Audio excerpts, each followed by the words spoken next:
Hello, welcome back to the LOOC. In this segment, we look at a case study of implementing a payroll system using polymorphism.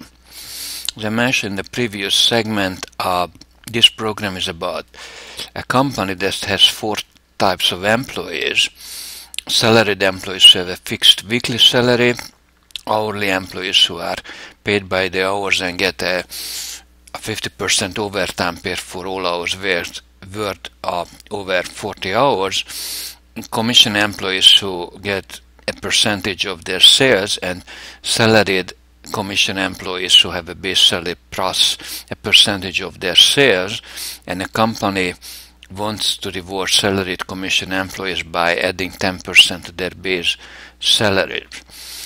So we want to implement this program in C# that performs the payroll calculations polymorphically. So in order to do that, we will use an abstract base class employee to represent the general concept of an employee, and salaried employee, commission employee, and hourly employee are derived classes from employee, extend employee, and then in a second level of inheritance, base plus commission employee is a derived class of commission employee. The UML class diagram shows the inheritance relationships. Each arrow pointing upwards represents an is a relationship. So salaried employee is an employee, commission employee is an employee, and hourly employee is an employee, and base plus commission employee is a commission employee. Two levels of inheritance hierarchy.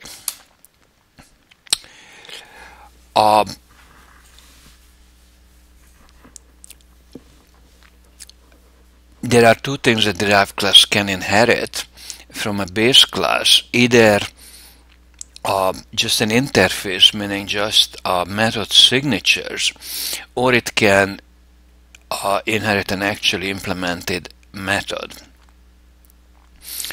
So when we have implementation inheritance, then functionality is coded higher in the hierarchy, and the classes inherit these implemented methods. Meanwhile, for interface inheritance, the base class or base classes, depending on the number of levels, declare abstract methods, and each concrete class has to implement those at the lower levels of the hierarchy. So our base class employee will provide methods earnings and toString, in addition to properties that are common to all employees. Earnings calculation depend on the employee class, so that will be abstract, and the application itself will iterate through an array of employee objects and calls the earnings method for each employee. This will allow polymorphism, and each derived class will also override the toString method to create a string representation of an object in that class. So we are going to look at the UML class diagram and the collection of methods that we already looked at the class diagram. There's a collection of the classes and the toString methods for each. So the abstract base class employee prints first name, last name, and social security number. The salaried, in addition, prints weekly salary. The hourly prints hourly wage and number of hours, and the wage is implemented as wage times hours plus 50% in case it's more than 40. And commission rate employee implements earnings as commission rate times gross sales, and in the toString methods it prints first name, last name, social security number as inherited from the base class employee, but it prints the gross sales and the commission rate, and the base plus commission employee calculates earnings as commission rate times gross sales plus a base salary, and this toString method prints out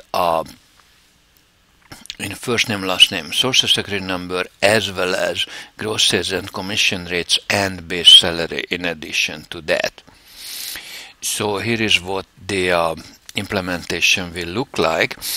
The abstract base class employee is declared an abstract class using the abstract keyword, and has three read-only properties: auto-implemented,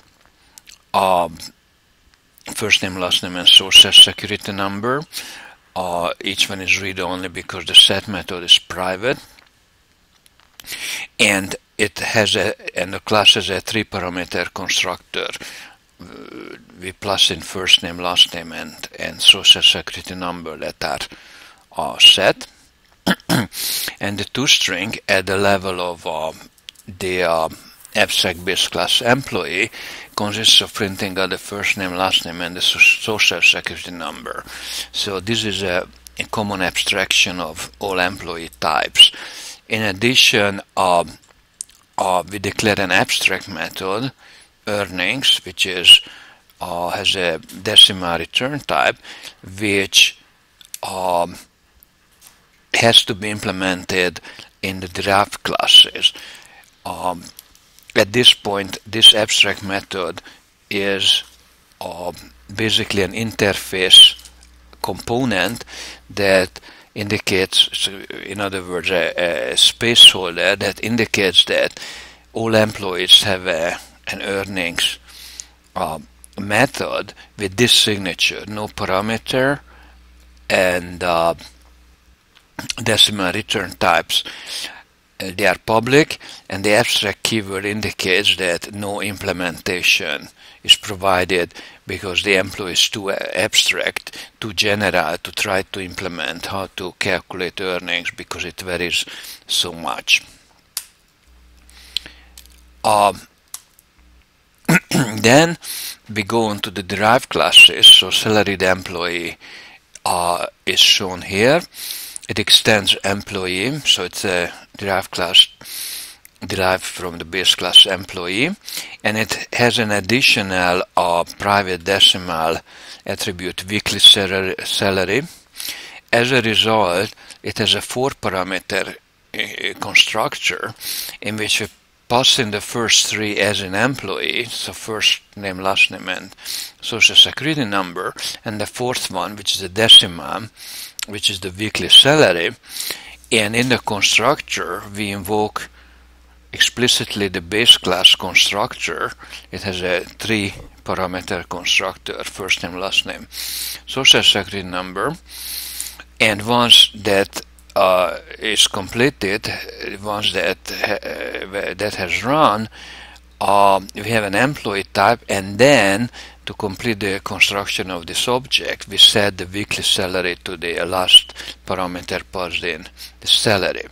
We also want to validate it, so there's a public property called weekly salary that manipulates the lowercase weekly salary private attribute, and as a get and set method, set is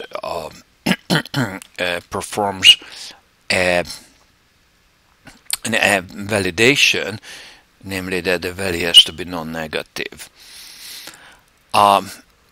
This is the first concrete class in the hierarchy, so this has to implement earnings. So this will override the abstract base method, and it just returns weekly salary in this case. It also overrides the toString method of the base class, but it also uses the implementation in the base class that it inherits. So it's a formatted string that invokes the base class toString method and adds to it the weekly salary. So that's our first concrete class. The next one is hourly employee. Again, this extends employee, the abstract base class. It's two private decimal attributes, wage and hours. As a result, it has a 5-parameter constructor. The first three are strings as per employee, first name, last name, social security number, and two decimal parameters, hourly wage and hours worked, that set the two private decimal attributes. Again, we invoked explicitly the base classes constructor, passing in the first three parameters, string parameters, first, last, SSN, and then we set the two attributes, wage and hours, with capitals, because we are going to implement attributes for those two private properties, for those two private attributes to perform validity checking. So here it is. Capital wage is a property that manipulates, does the getting and setting of the lowercase wage attribute, and the set method performs validation, non-negative, and the other is hours, also performs validation. The set method checks that hours has to be non-negative and less than or equal to 168. There are 168 hours in a week, so if anybody ever claims that they were so busy that they worked 170 hours last week, then you'll always know that they lied, because there are only 168 hours in a week. And the methods, again, this concrete class derived from employee has to override the inherited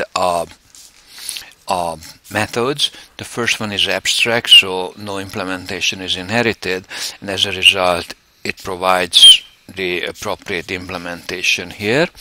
So if no overtime, then it's wage times hours. If there's overtime, it's wage times hours plus 1.5 times wage times the extra hours that are over 40. Also implements a string representation of the hourly employee, overrides the base method toString, but using it, so it's a string formatted to include the base.toString, and adds the two properties wage and hours to the output. The next derived class is commission employee.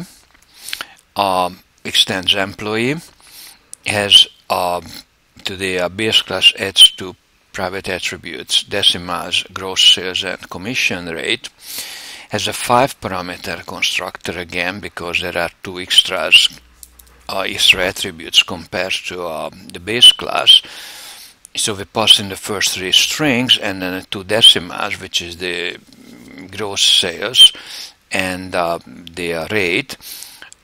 We invoke the 3-parameter constructor of the base class, and then we set the gross sales and the commission rate. And again, this will be attributes that implement the accessor and mutator of the private. There will be properties that implement the accessor and mutator of the private attribute gross sales and commission rate. So here is gross sales. The get is straightforward. The setter is checks validity, and likewise for commission rate. It also the setter, the mutator checks validity. The commission rate has to be positive and less than 1, so between 0 and 100%, in other words. The implementation of the methods, the abstract method earnings does not have an implementation in the base class, so we provide the type appropriate implementation here, this being commissioned employee, the earnings are commission rate times gross sales, and the string representation toString overrides the one in the base class, but using the implementation in the base class, so base.toString and the two extra properties, gross sales and commission rate. We have to remember that toString itself, even in the base class employee, also was an override because the root class of all classes, the object class, has a toString method that needs to be overridden in any class if you want to provide one that's different than the base implementation in the object class. Finally, we come to the base plus commission employee, which is our fourth concrete class, which actually extends commission employee. It's also, as a result, it's indirectly extends employee, the abstract base class. So base plus commission employee class extends commission employee, which already has 5 parameters. It adds a 6, private decimal base salary, decimal private attribute for a base salary, and as a result, it is a 6-parameter constructor. The first 3 are the strings inherited from employee. The next 2 decimals are sales and rate inherited from commission employee, and the 6 is the salary that is an extra in this class. We use the base class constructor explicitly passing in the first 5 attributes, so that's the commission employee constructor, and we set the extra base salary from the last parameter, and we have an attribute, we have a property for it, so that will perform validity checks. So here is the base salary property implementation, checks that the value has to be non-negative for base salary, and here is the method overrides the implementation of the earnings and toString, overrides the base class version, but using the base class version. So the earnings in case of a base plus commission employee object is what this method returns, which is invokes the base class object's earnings at the commission employee's earnings plus the base salary. And the toString override uses the base class commission employees toString and adds base salary as an additional component to display. We have a test harness, payroll system test, that contains the main method, and it creates the 4 kind of concrete class instances that can be created. We cannot create an employee object per se because it's an abstract base class, doesn't have a constructor, and as an abstract base class cannot be instantiated. But we can create an object of type salaried employee. John Smith says a salary, hourly employee who is Karen Price and has an hourly wage and hours worked. Both of them are decimal, so it ends with an M specifier, so they are decimals. There's a commission employee, Sue Jones, who has weekly sales and the rate, and base plus commission employee, Bob Lewis, who has all of the above,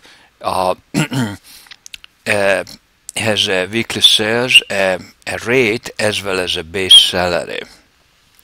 And then we write a header line employees processed individually, and we display every employee one by one. We display their earnings, and then to show polymorphism directly, because the first one by one earnings reports of the employees just use individual objects, but we can create now an array of employees, an employee array called employees in plural, which is a new employee array of 4 elements, and they would range, the subscript will range from 0 to 3, and we set each element in the array to one of our employees. So the salaried, hourly, commission, and base plus commission employee objects are the elements of the this array. So these are John Smith, Karen Price, Sue Jones, and Bob Lewis. These are the 4 employees assigned to the array elements. And then we display that the employees processed polymorphically is where polymorphism really happens. So we generically process each element in the array. So for each employee, current employee in the array employees, we write the current employee that invokes toString, and the appropriate toString will be called based on the execution time, the runtime type of current employees. So for different employees have 4 different toStrings that the write line will invoke. We determine whether the current element is a base plus commission employee type. The is keyword checks on the type of a variable, and in this case we do the earnings increment. So if there is an employee who is a base plus commission type, then we create a variable for this particular employee object, and we have to downcast it from current employee. So the cast operator base plus commission employee, the derived class name in parentheses is the downcast operator, and the current employee, which is declared just employee, is downcast to base plus commission employee, and therefore employee is a valid base plus commission employee object, and therefore we can invoke derived class methods on employee such as base salary and implement it and increment it by 10%, by multiplying it by 1.1, and write new base salary with 10% increase is an employee's new base salary. So this runs only once when we have the base plus commission employee, this wage incrementation. But note that to perform this, we have to invoke a derived class method, whichever invokes an explicit downcast. And following that, we display for each employee their earnings.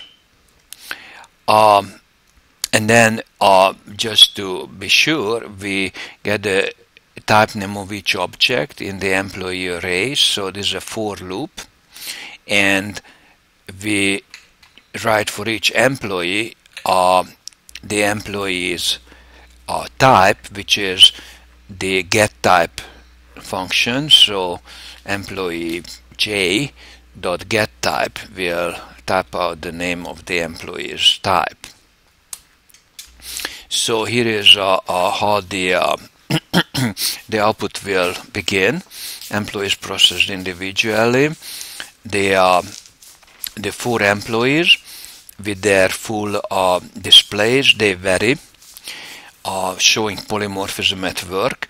So the first one has a weekly salary and then earnings. The second one has an hourly wage and hours worked and the earnings from that.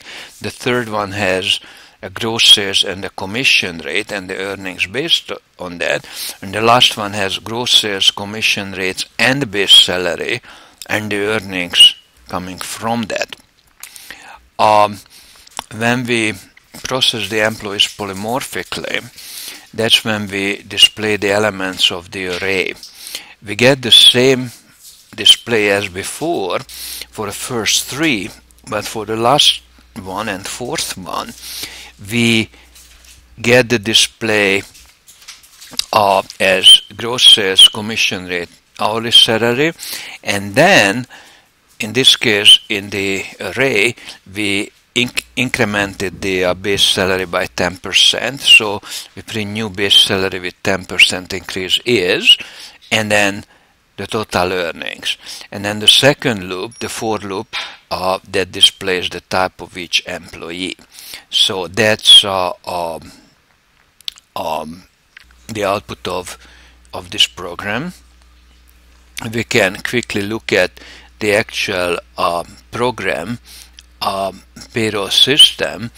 So it starts with a base class, employee, first name, last name, social security number, 3-parameter constructor, and the toString method, which in itself is an override because the root class object has a toString method. Every object has it, every class has a toString method, and the declared abstract method of earnings. That's too general to even partially implement. So unlike toString that we can implement to some degree at this level of abstraction, like printing the first three components, first name, last name, and social security number, the earnings we cannot even start the implementation. So it's a purely abstract method.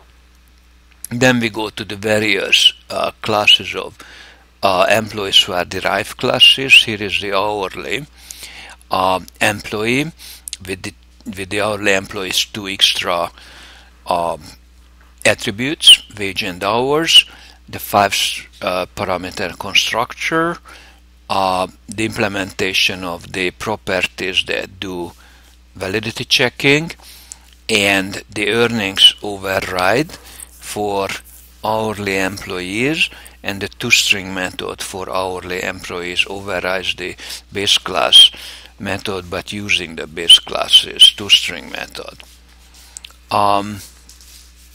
Then the salaried employee is another derived class, has only one extra compared to the base class, weekly salary, and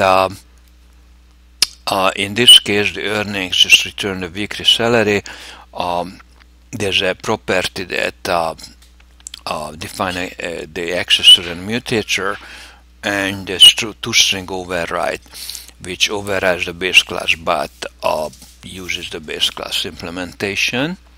Then we have the commission employee, which is another derived class with two new private attributes, gross sales and commission rate, 5-parameter constructor, and the properties for the two attribute gross sales and commission rate with the validity checking in the mutator, and the earnings method override and the toString method override, which again uses the base class and adds the two extra components.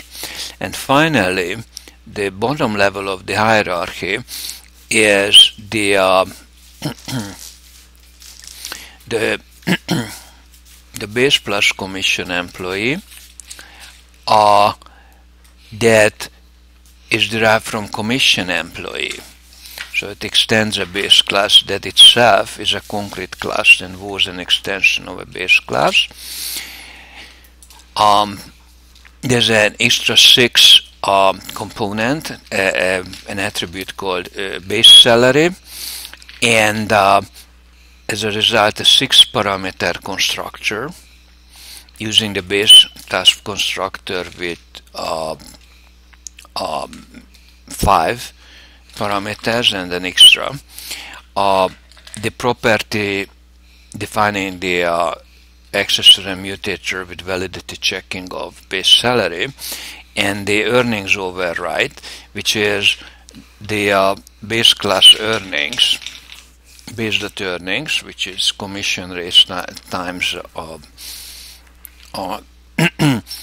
weekly gross sales, but base salary added, and the toString overrides that adds base salary, and the test hardness payroll system test in the main method declares the 4 employees, each of one of the concrete types, the header, individually each employee's earnings displayed, and then we create an array of 4 elements, an employee array, set the 4 array elements to the 4 objects, and the employee is processed polymorphically, writes a for each loop. It's an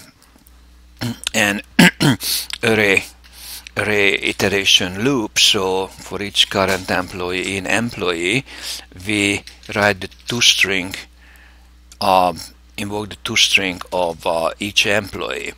In case the current employee is a base plus commission employee, then we want to change and display one of the derived class properties, but since this loop runs on base class object, we cannot directly do so without an explicit downcast. So here is the downcast operator. So we create a derived class secondary object that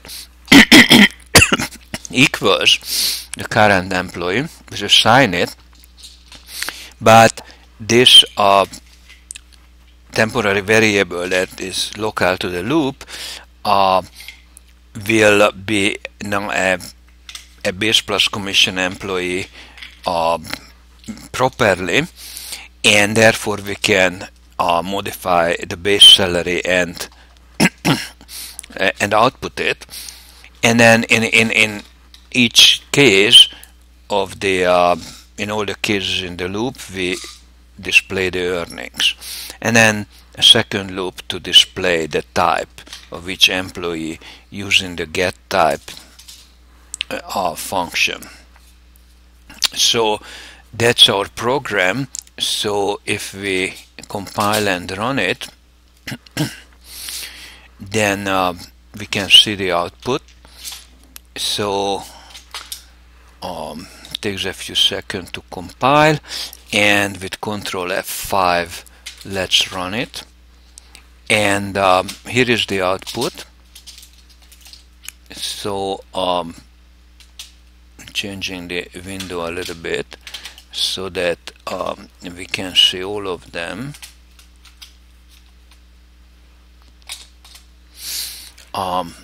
So here it is, and moving this window to the side, to the side, at least trying to, so that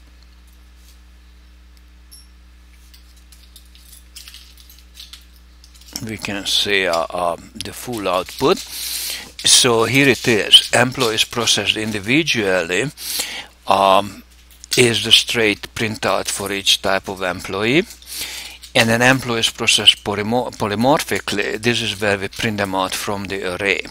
And in case of the last one, so this repeats the previous output, or the first 3 objects, but in case of the last one, the employee Bob Lewis,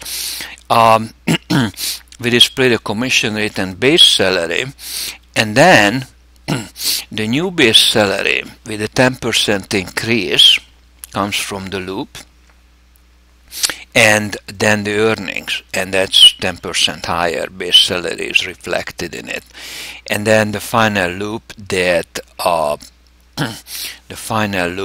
displays the type of each employee.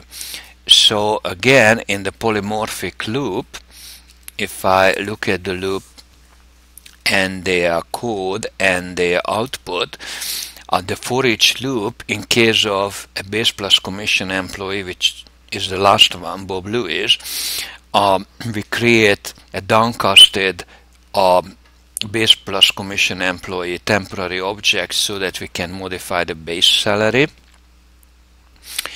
And that's important because this is a piece of generic code, this for each loop, that handles the objects polymorphically, and therefore it relies on the base type employee.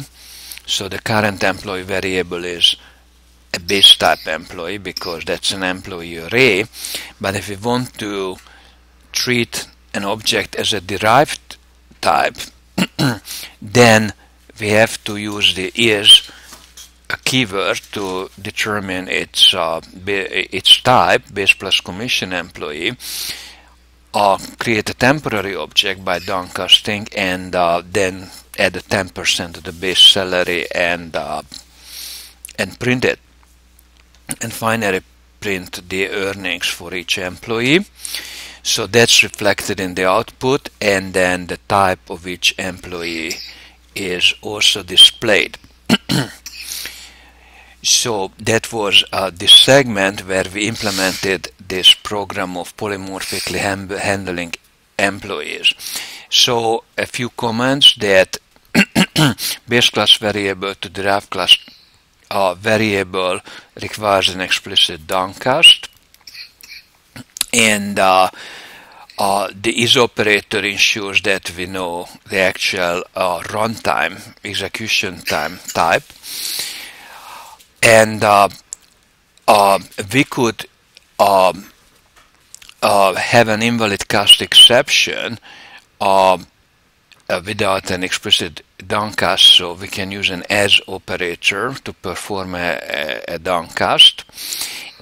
We saw the get type function that returns a class name, methods, and so on, and the toString method of the type class returns the class name only. Here is a summary of allowed assignments. Base class reference to base class variable and derived class reference to derived class variable are straightforward. A derived class reference to a base class variable is safe because derived class object is an object of a base class, but this reference can refer only to base class members. Assigning a base class reference to a derived class variable is a compilation error unless we explicitly cast, and we do that if we want to invoke derived class members. In the next segment, we look at sealed methods and classes, interfaces, and operator overloading.